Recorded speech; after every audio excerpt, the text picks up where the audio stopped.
Growing up the youngest of four boys means that you never win at anything. Through perseverance and a hatred of losing, it didn't take long for my guest tonight to become one of the most feared Major League hitters of all time. George Howard Brett is a 13-time All-Star, League MVP, and World Series champion. But before he joined the 3,000 hit club, did you know he preferred playing football to baseball? Is responsible for the baseball term the Mendoza line. Was nicknamed Lou by his brothers because he loved Looney Tunes cartoons. Tonight, we'll learn what makes this undeniable icon who he is, a man who once said, if a tie is like kissing your sister, losing is like kissing your grandmother with her teeth out. Please welcome Hall of Famer George Brett.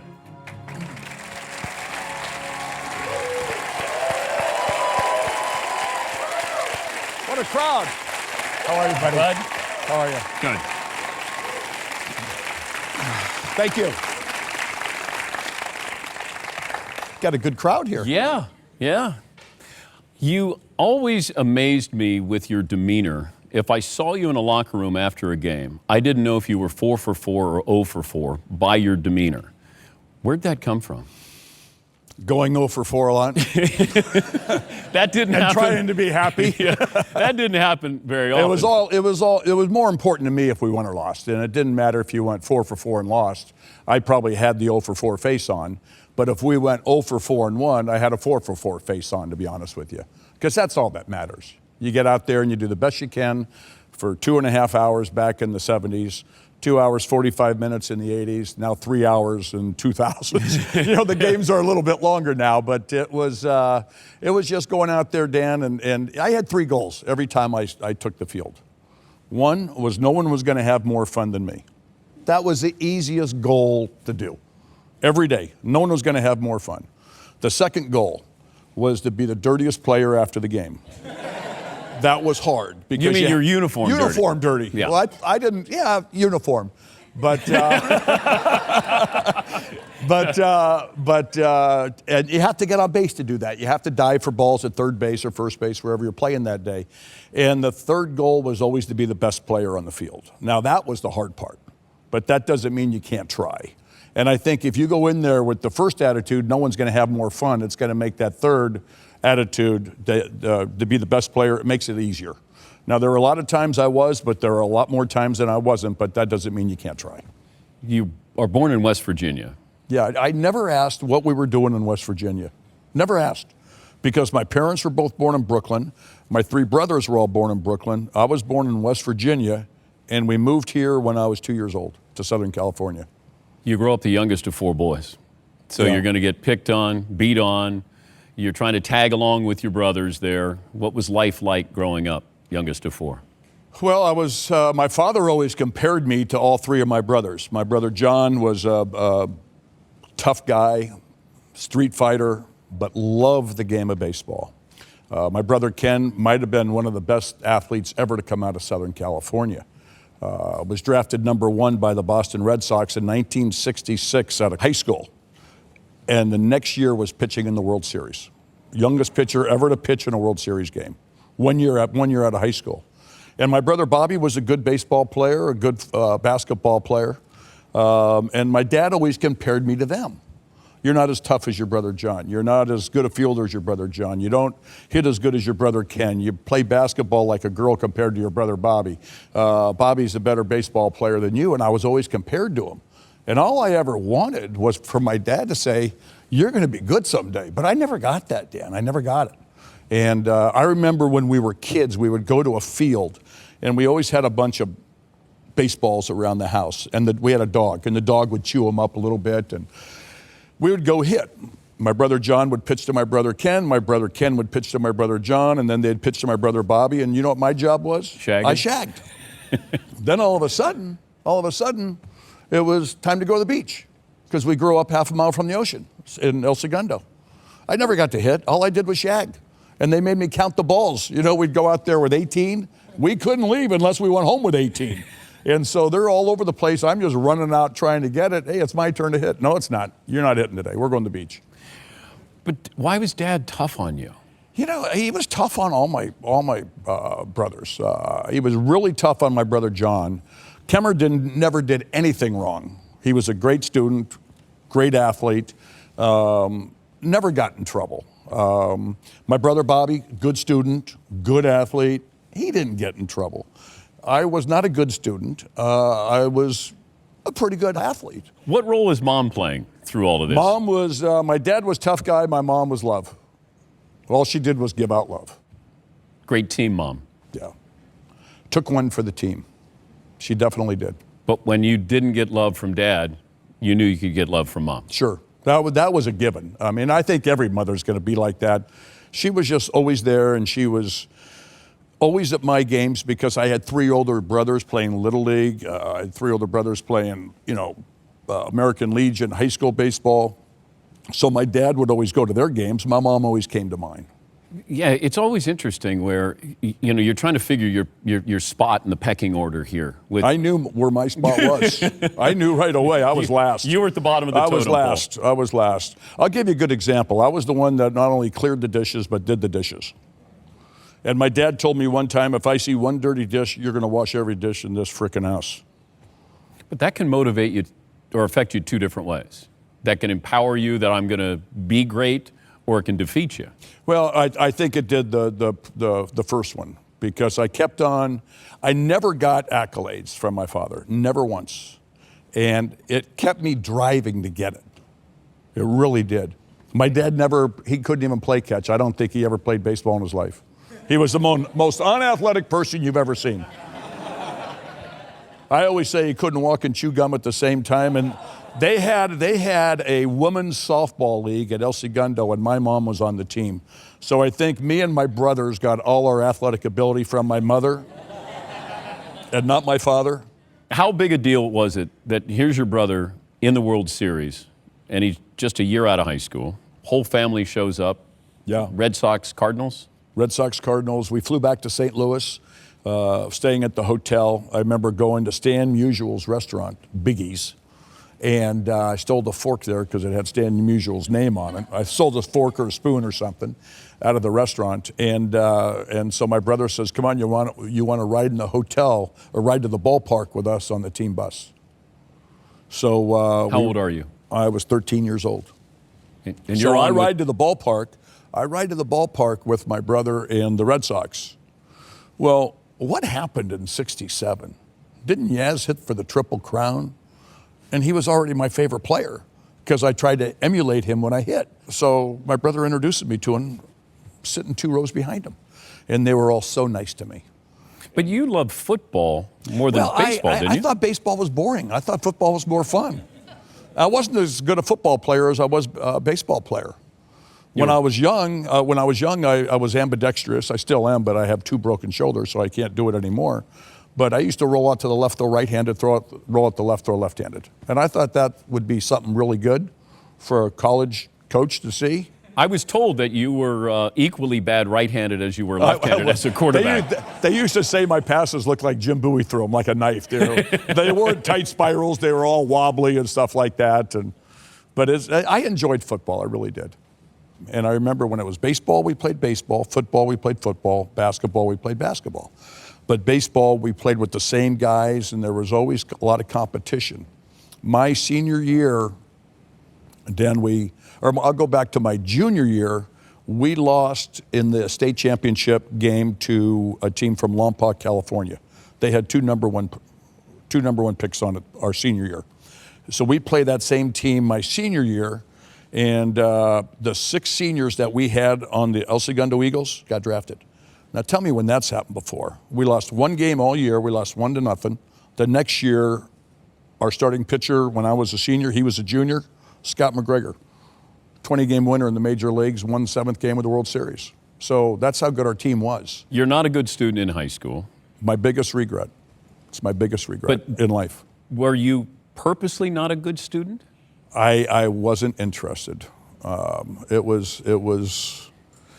I think I had a problem. It wasn't dyslexia by no means, but I would read a page and then I would read the next line, then I'd go back and I'd read. I really couldn't comprehend what I read. And so it just made it hard, and when things are hard when you're young, you don't do it.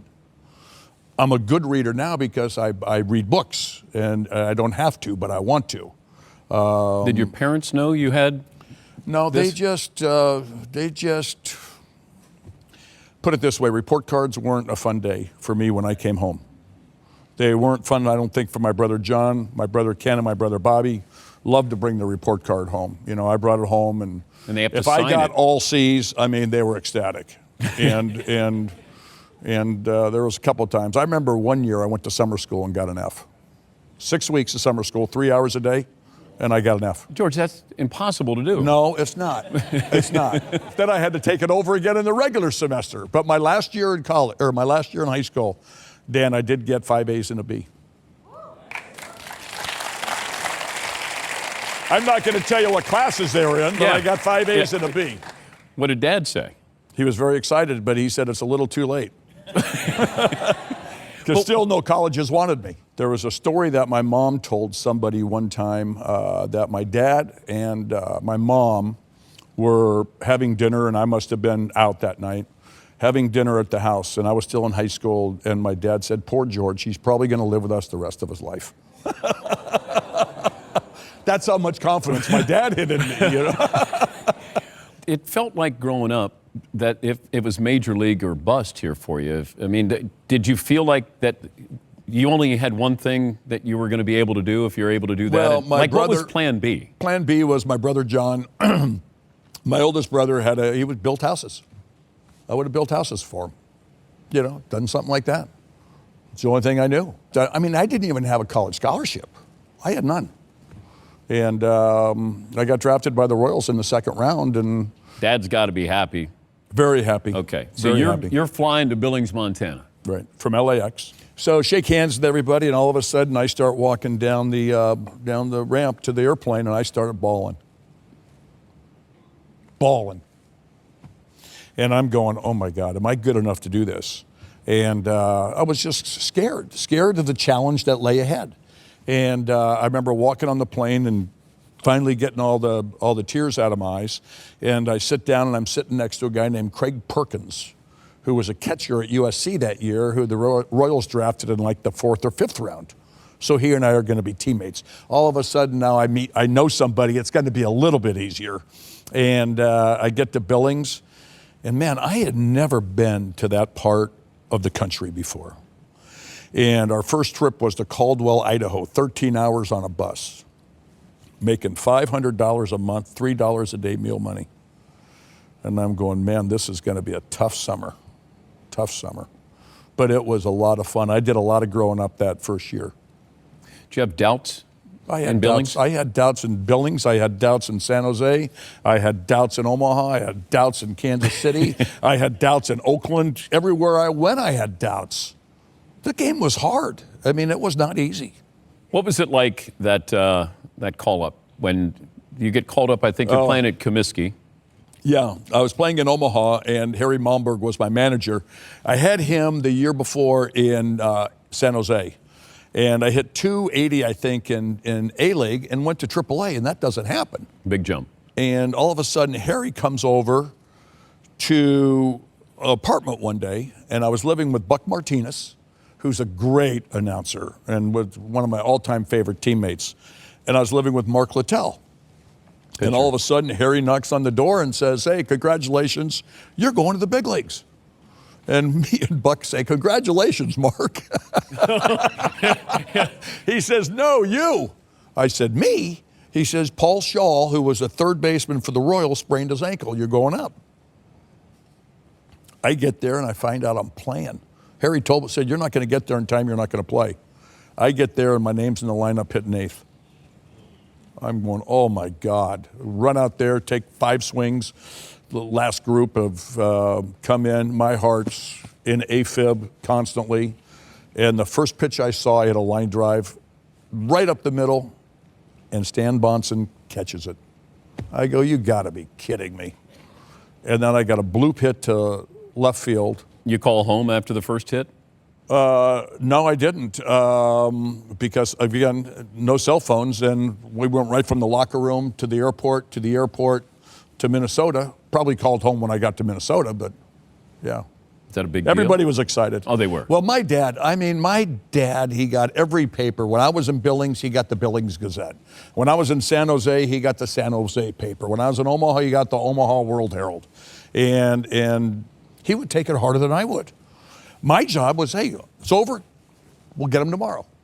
And it's amazing how, I'm in Kansas City playing my games. You don't realize how it affects people back home. Show the audience the Carl Yastrzemski swing, your stance, and then how you eventually changed that stance with Sure. Yeah. Well, when I was a kid and watched Yaz would stand straight up, and he would have his bat straight up in the air and his elbow up like this, and he would be like this. And so I did that in growing up all through high school, all through the minor leagues. Then all of a sudden, for me, it was really hard to get through the ball, so everything would get here, and then I would fall back.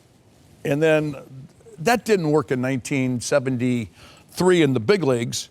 I hit 125. I only had 45 at-bats, was playing, part-time.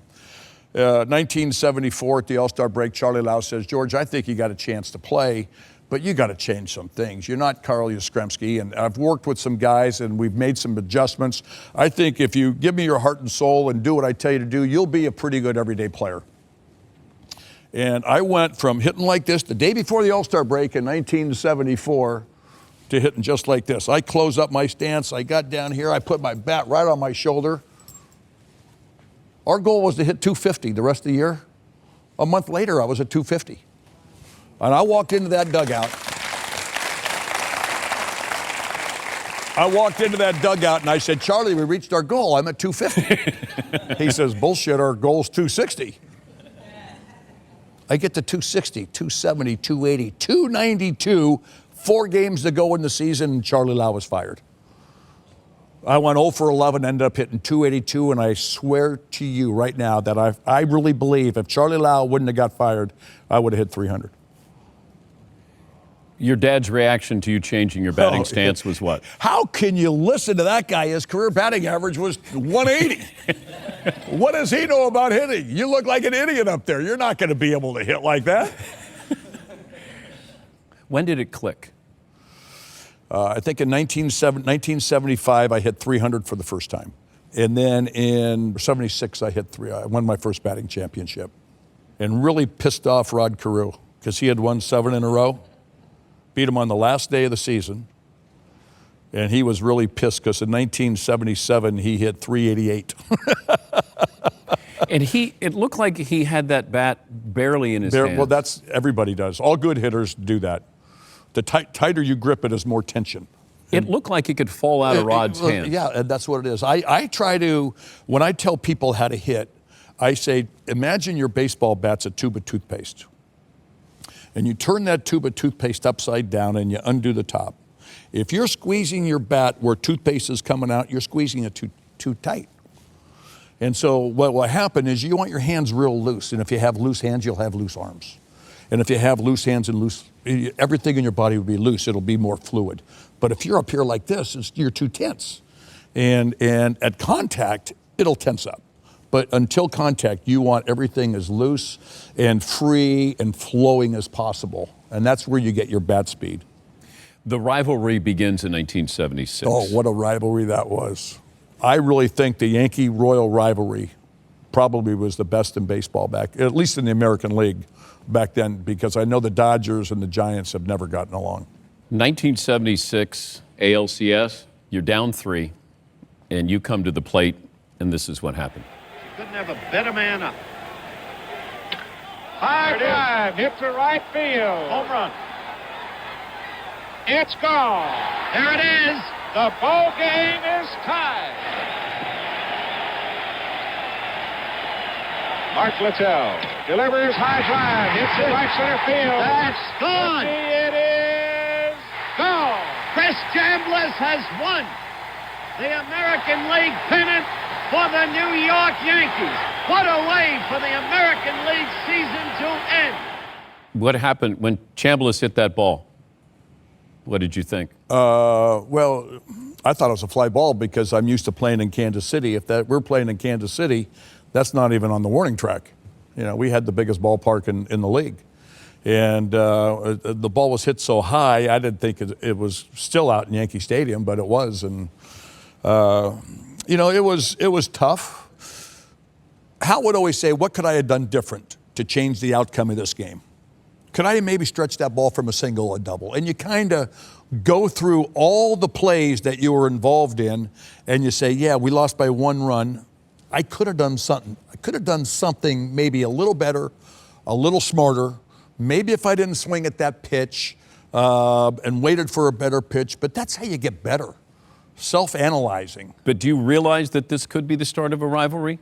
Not right there, no. I didn't really think so. Not until we played them the next year. Your thoughts going into the following year when you meet the Yankees? Good challenge.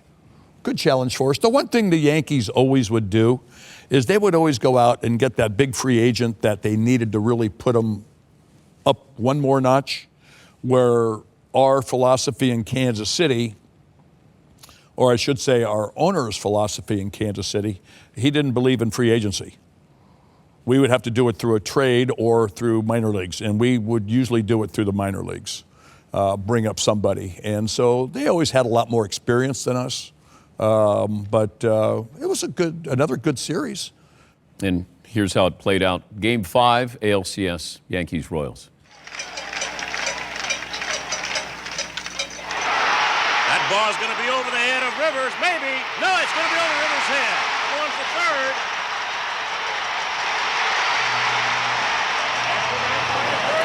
Already. Brett went in hard, and both teams are out on the field. Now watch him kick me. The Nettles didn't do anything. Oh, he didn't do anything. Oh, there he did. Yep, he kicked him. After Brett went into him, Nettles kicked him, and here it goes here. And right in the middle.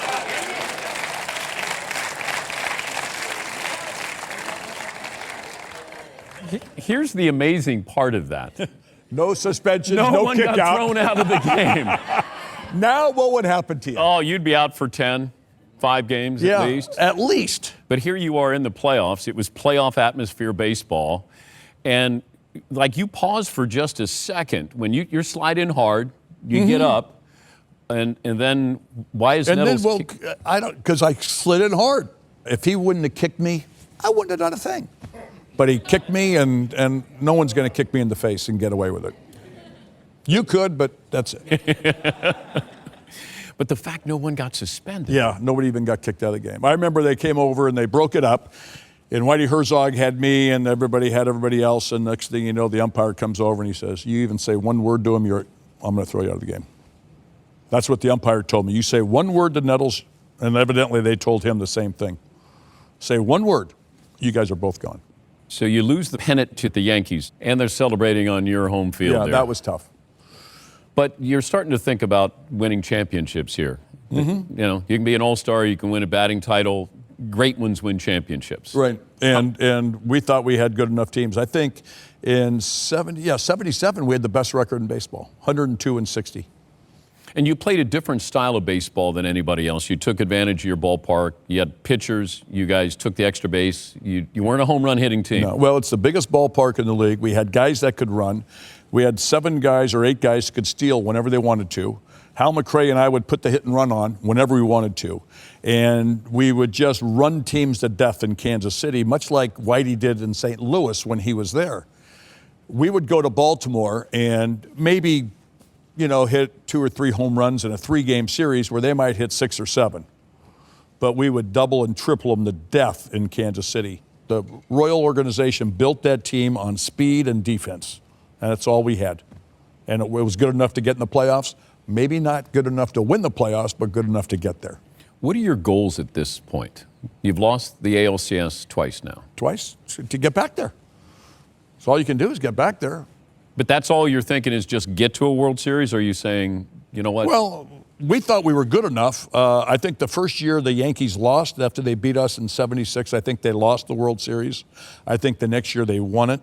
So we know that we're capable. Our team is this close to win a 4-game series. It's a little bit of luck, and you need some good things to go your way. But always very, very confident for about a 10-year period that we were going to be in the playoffs. and hopefully get to the World Series. And if you get to the World Series, hopefully win it. Let's jump to 1980. It's a magical season. That was a great year. Start out slow. Mm-hmm. Always did. Always did. Yeah, May you're scuffling. Mm-hmm. And then all of a sudden, something happens, and you become the talk of baseball and even bigger than just the baseball world.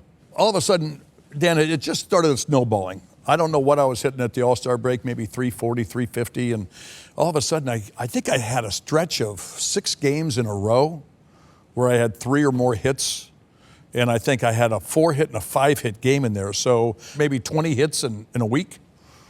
That's a good month for some people. And the average just skyrocketed. And I'll never forget, there's 6 weeks to go in the season, and I get the average. I get a bases loaded double in the 9th inning, or the 8th inning, off pitcher for Toronto, and the average goes to 401.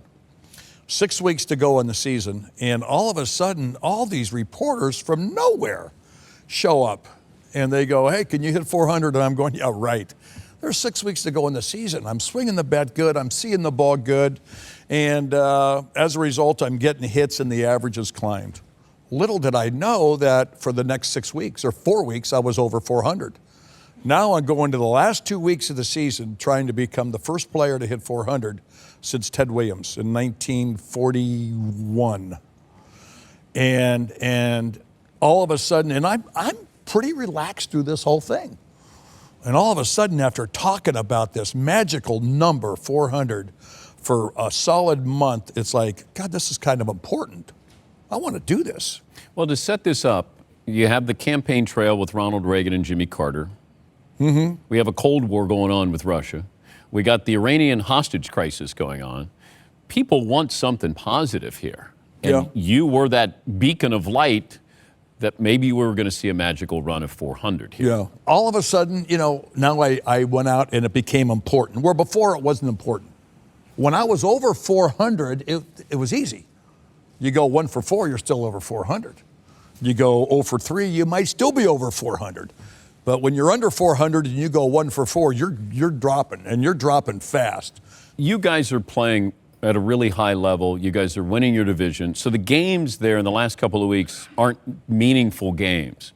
If you're in a pennant battle, if it's coming down to the wire, do you think that would have helped you a little bit more? Yeah, definitely, because we had a 17-game lead. Yeah. All the attention wasn't on if the Royals won or lost. It was all on how many hits George Brett got. So all of a sudden, I get down to about 395, and I'm going, oh my God. I got to go 5 for 5. And then I went out and tried to, I just started trying too hard. I didn't let it happen. I tried to make it happen. I got down to 383. Everybody leaves. There's 5 games to go in the season. I hit 500 the last week to get it up to 390. But it was a magical run. I was 27 years old in the prime of my life. Come home for Thanksgiving, the first thing my dad says to me, you mean to tell me you couldn't have got 5 more goddamn hits? First thing he said, walk in the door. How's that? All you did was bat 390. 390, I'm sorry, Dad. And he said, that's less than 1 hit a month, by the way. How's it make you feel? I started I laughed right in his face, yeah. So at this point, I said, I'm sorry, Dad, I only hit 390. But he had to be proud of you. You bet 390. Yeah, I know. But it felt like there was more to push. He always told me that Ted Williams was the best hitter he ever saw. And so I think he wanted me to do what Ted Williams did. 390. Yeah. Let the damn country down. Yeah. Sorry. You got another showdown here with the Yankees. Here we go. It's the Yankees against the Royals.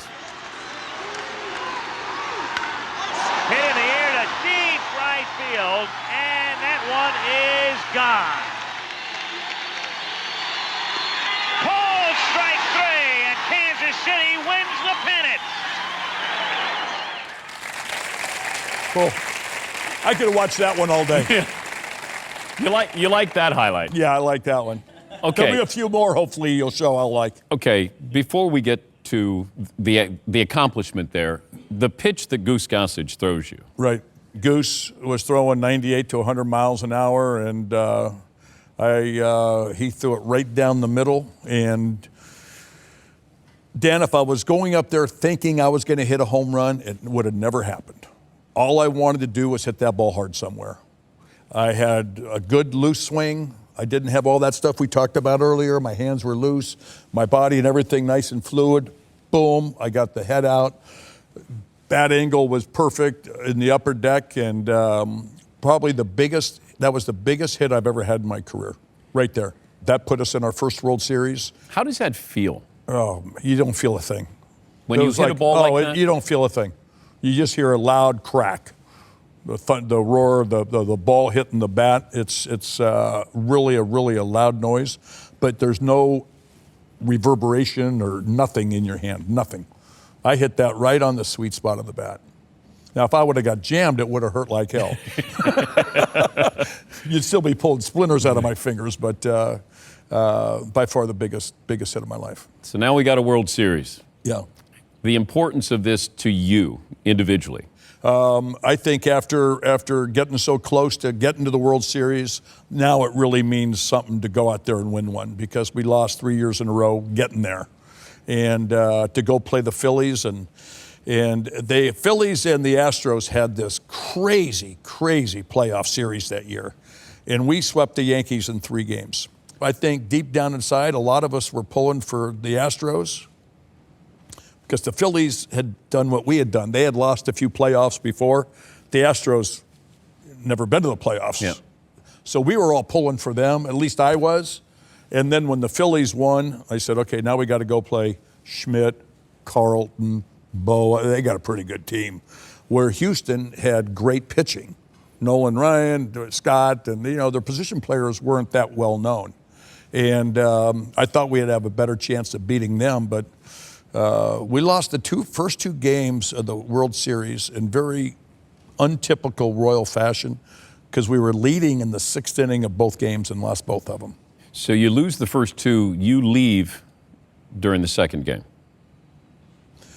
Yeah, I stayed, but I left. I came out of the game. Yeah. Yes. Yeah. So? Have you ever had them? Yeah. Yeah, okay. We were winning like 5-2 or something, and it was the 7th inning, and I had a really painful case of internal hemorrhoids and external also. And so they decided to take me out of the game.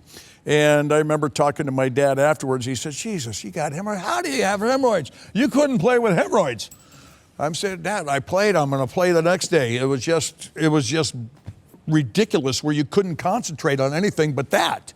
You have so much pain, and so they took me out of the game. Fast forward about 15 years. I'm talking to one of my brothers, and sure enough, he said, have you talked to Dad lately? I said, I haven't talked to him in about a week. Why? He's in the hospital.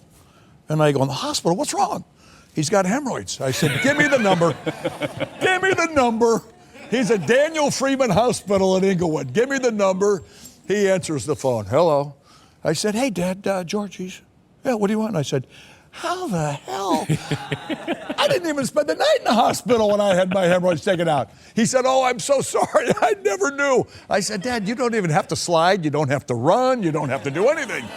Try playing and sliding and running and all the stuff that I had to do as a baseball player. All you have to do is sit on the couch and watch TV, and you couldn't even do that. So I got back at him a little bit.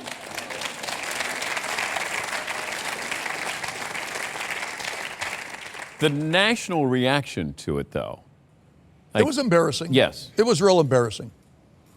Every on-deck circle I went to for the next 3 years on the road, I mean, I heard every hemorrhoid joke there was, and it's, after a while it gets old, and I was never one, Dan, if a fan yelled, something at me, I never turned around and acknowledged them. How distracting was it to try to play? It was distracting. I mean, it was just, you're out there and you're saying, okay, this guy's gonna hit me, and you're thinking, God, my ass hurts. God, my ass, man, oh man, what is that? And so it's best to come out of the game. Here's how the World Series played out. The crowd will tell you what happens.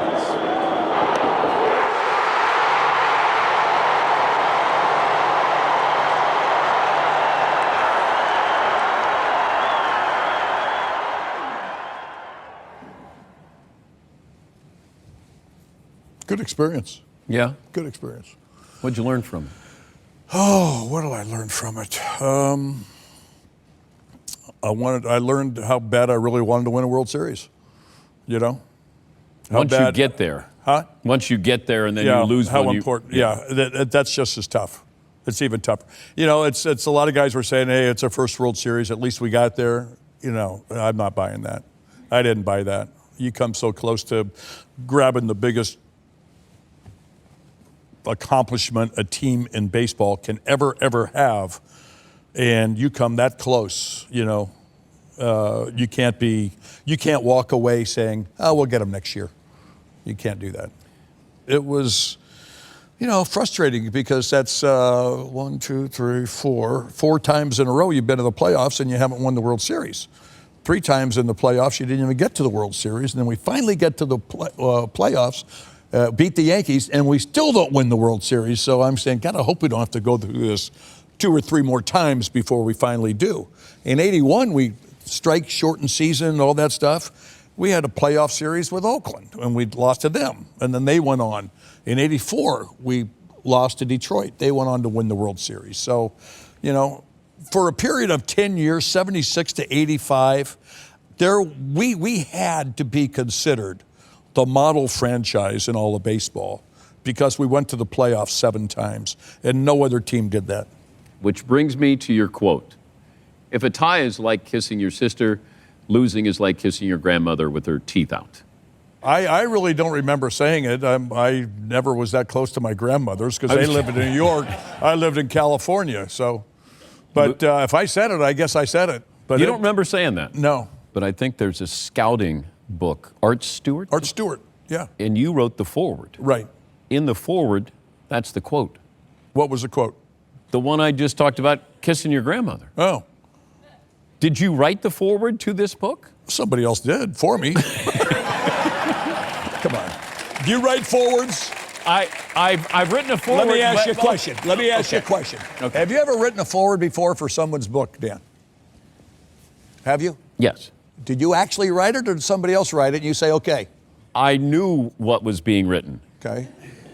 Well, evidently, I knew what was being written, but that wasn't the thing. Okay. If I said it, I said it. Okay, I don't take know. credit for okay. it. It's good. Okay. It's fine. Okay. All right, 1983.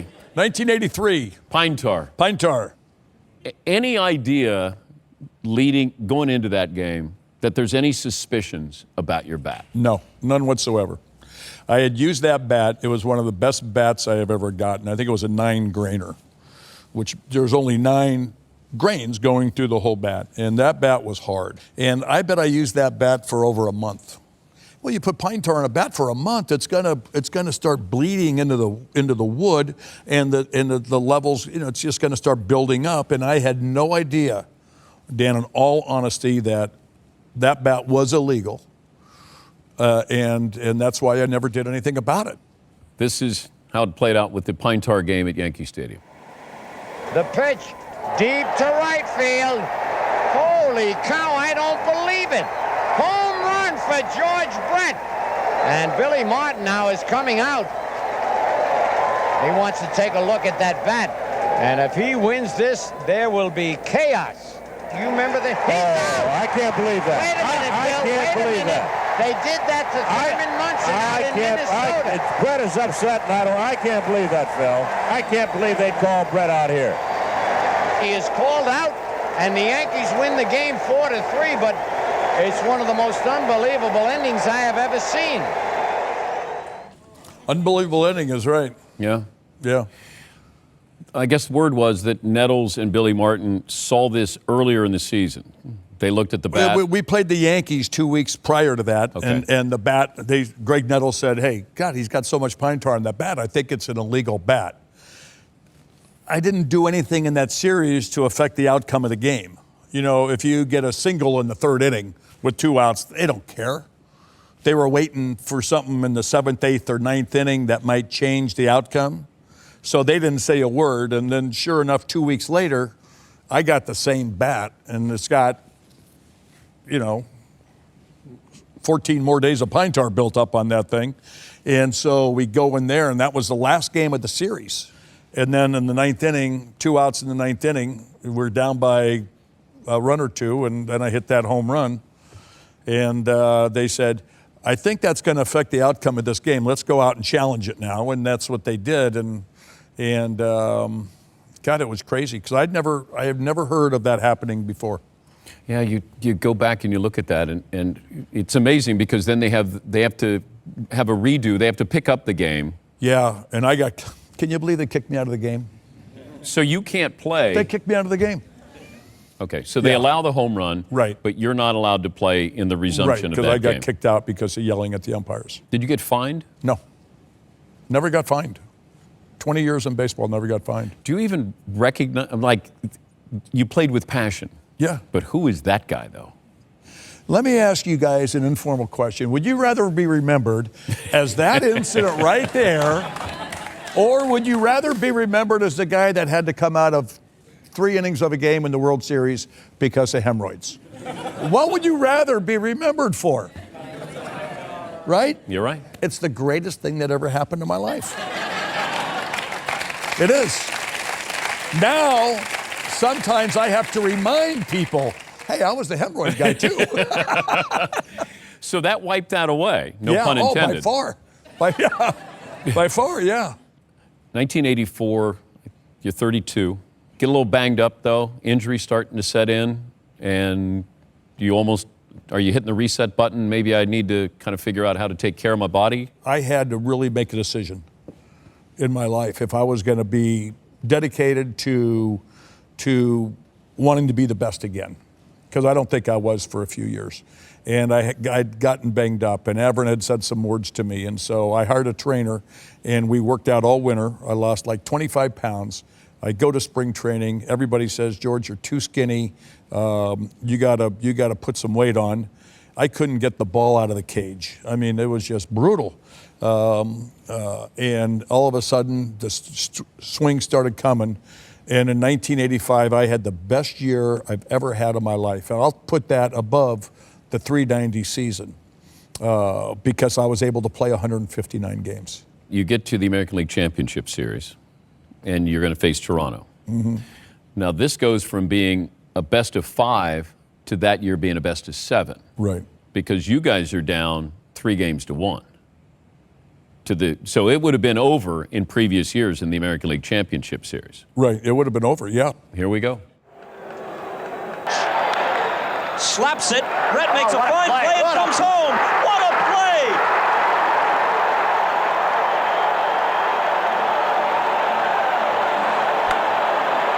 And this may do it for the Royals. For the second time in their history, they're on their way to the World Series. And almost in a vacuum, the celebration begins.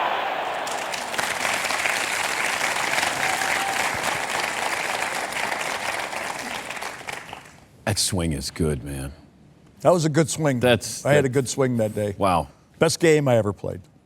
But I think game of the playoffs was the best game I ever played in my life. And I think you only won 1 Gold Glove. Is that right? Yeah. Because Buddy Bell won a lot of them, and well, Brooks Robinson, Buddy Bell, Greg Nettles. Yeah. But I believe me, I didn't deserve them. Those guys were so much better, and I finally figured it out. I mean, I was in shock that they considered me to be a Gold Glove third baseman.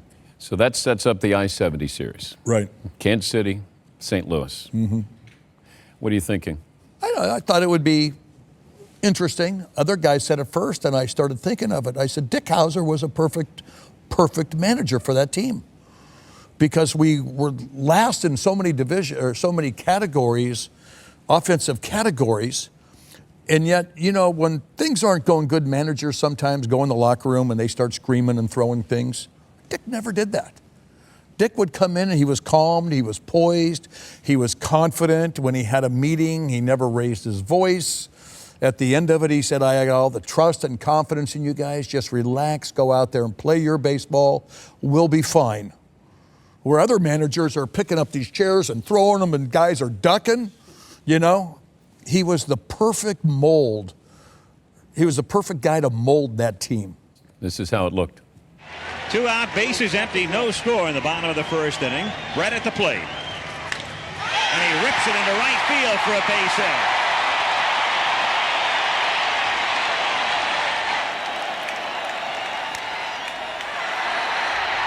to Motley for the title. The Kansas City Royals are the 1985 World Champions. That was crazy.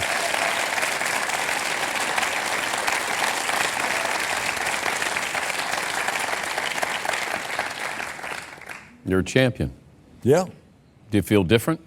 Yeah, you do. You really do. You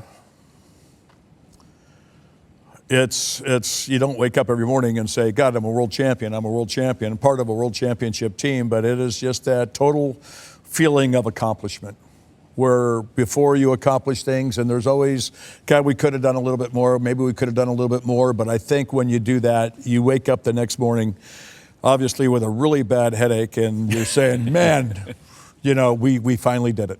And there's nothing else you could do. There's nothing else you can do. When you say, we finally did it, you did it. But then you win one, and then you get greedy, don't you? Well, you get greedy, and you've been to the playoffs 7 times in 10 years, and you're saying, well, this is going to happen. We're going to be in it next year. Yeah. We'll be in it next year. And you're just so used to playing.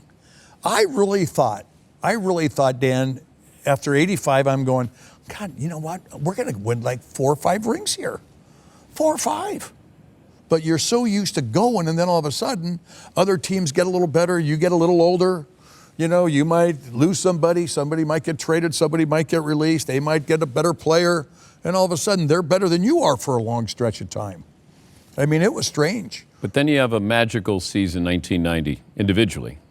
Hold off Ricky Henderson, I believe, the last day, and you win a batting title. And the significance is you win a batting title in 3 different decades. Yeah, I remember going to Boston that summer, and somebody that wrote for the Boston Globe wrote, this is probably your last year to see George Brett play. He's washed up, too many injuries. He hasn't taken care of himself, and his career is going to be over. So if you want to go out and see George play, you better go out. They're coming in town, or they got 2 more games. And then we went to Milwaukee, and it was the same deal. And all of a sudden, I'm going, holy cow. And I don't know what happened, but all of a sudden, instead of, dreading to go to the ballpark because I felt I was underachieving, first one there. I'm going to be the first one there again. And I'm going to go out there, and I'm going to do all my extra batting practice, and I'm going to think positive and not feel sorry for myself. And sure enough, the average started to climb. And I remember winning that last batting championship. And that was a sense of accomplishment that I was so proud of, that I was able to do that and resurrect my career, because then in 1990, I played 91, 92, and 93. I played 3 more years. And the media around the league were all suggesting that I was getting too old, that I didn't take care of myself, that I was too beat up and my career was over. 1992, you find out your father has brain cancer. Right. How long did you find out after the fact that he had brain cancer? About a month. So he hid it from you? Here we go. Get the tears. I need some napkins. We're going to need some of these. Okay. So we're off to a really bad start. And all of a sudden, my dad calls me. Tells me he has brain cancer. Okay. And so we go see my dad in the hospital. He's pretty much out of it. And then we go out and have Mexican food. And then we go back the next day, and I was holding his hand when he died. Tough thing to do. Real tough. But he did tell me he was proud of me. But I did lie to him. He asked me the night before. He said, how'd you do? And I said, 0 for 4. And I think I struck out twice and popped up and hit a weak ground ball. And he said, did you hit any good? And I said, I hit 3 balls on the nose, Dad. He said, "That a boy, proud of you." I lied to him. Yeah. I had to lie to him. I didn't say I struck out twice, popped up, and hit a dribbler to the pitcher. Because I didn't want him to get mad at me. He couldn't see it on TV. He couldn't read about it in the paper. So he went out thinking that I was a pretty good player. Must-lie situation. Yeah. But it's tough to lose parents. Yep. It's the hardest thing, man. No matter how he raised you, that's still your dad. Sure. It was tough love, but Well, Dan, I really believe that without the tough love, I wouldn't be who I am. Yep. I look at all my brothers, they're all successful. When I think if my parents would have gotten divorced long before they did, none of us would be as successful as we are now. all right, let's lighten the mood. Yeah. You're 4 hits away from 3,000. You're on the road, and the season With is 5 winding- games to go. And here's the performance you turned in. So George needs 4 hits. A fly ball, shallow left, and unable to make the play is Ducey. Ground ball, base hit to right. He cuts, looks one to left center, and that'll get down a base hit. Tim Fortuno's pitch ripped on one hop off Overfelt into right field. Brett around first.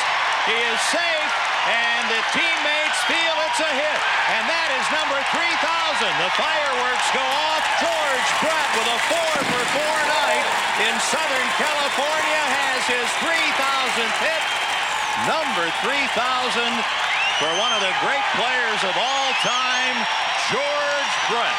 Number 5 of the Kansas City Royals. I thought you were going to show me getting picked off. Hold on. George has his 3,000th hit. Big celebration. What happens? I got picked off first. 2 pitches later. My mind wasn't on base running at that instant. It was on something else. Okay, you said afterwards you could finally relax, that it was over, you'd gotten to 3,000, that you've kind of exhaled, I guess. The ironic thing about that, the guy doing the broadcasting there was my brother. He was doing the color. And my mom was there, my wife was there, so it was really special to do it in L.A. And Rod Carew, a guy that I really, really admired, he was the hitting coach for the Angels at the time.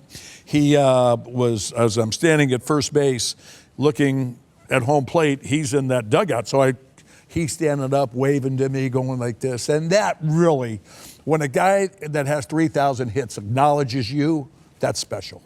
So then the following season, you announced your retirement. Right. Did you know it was time? All of a sudden, wins didn't feel that good and losses didn't feel that bad. And that's when I knew it was time to retire. Led the team in home runs and RBIs my last year and just decided, you know what, I'm not going to put myself through this another year. 20 years was enough. Playing Major League Baseball. And the travel at the time was getting to me too. I think the older you get, I was 40 years old when I retired, but getting into cities at 3 a.m. and then having to play the next day, so it was just time. 1999, you go into the Hall of Fame with Nolan Ryan, Robin Yount, and you get 98.2% of the votes. So one of the highest vote totals. Yeah, and I know, and the people here that know baseball know I'm not the 4th best player ever to get voted. But you know what I think happened? I think the sports writers that covered the era which I played in, they saw the desire, they saw the love, they saw the determination, they saw the pine tar emotion. They saw a guy that stretched singles into doubles, doubles into triples, a guy that spent one whole career with one team, and they all thought that was appealing, so I'll give him a vote, But I know, and all the guys I played against, no, I'm not the top 4 players. What's next? What's next for me? I don't know. Oh, do you know what I did last year? I won the club championship of my golf club in Kansas City. How's that? And you know what? I beat. It was 16 players, and I had to beat, four matches. I beat 2 guys that were +4 handicaps. And afterwards, I got emotional, and I figured out why. You know why? It's the only trophy I have ever won by myself. That was probably the greatest thrill that I've had in sports since I retired. It was awesome. All right, I got some fun questions. Okay. You got a hobby? Golf. What other sport do you wish you could have played professionally? Football. Give me something you're bad at. Bad at basketball. Just no coordination? No, I don't even have a jump shot to this day. What pisses you off? Signals after base hits and you know, when everybody has their own sign. The guy gets a hit nowadays and they all go, or, you know, celebrations. How about celebrations after success while a sports player is getting paid to succeed? How's that? That's good. Okay. Celebrations after success when a professional athlete getting paid hundreds and millions or millions and millions of dollars are paid to do just that. And they celebrate every time they do it. That's what you're getting paid for. It's what you're getting paid for. That actually sounded pretty intelligent the way I said that, didn't it? It did. Write that down for me. I will remember that one. Okay. We share a birthday. Yeah. Hopefully we share a friendship. And the best compliment I can give you is when I think of you, I always think ball player. Bottom line, you were a ball player. Thank you. Ladies and gentlemen, George Brett. Thank you, buddy.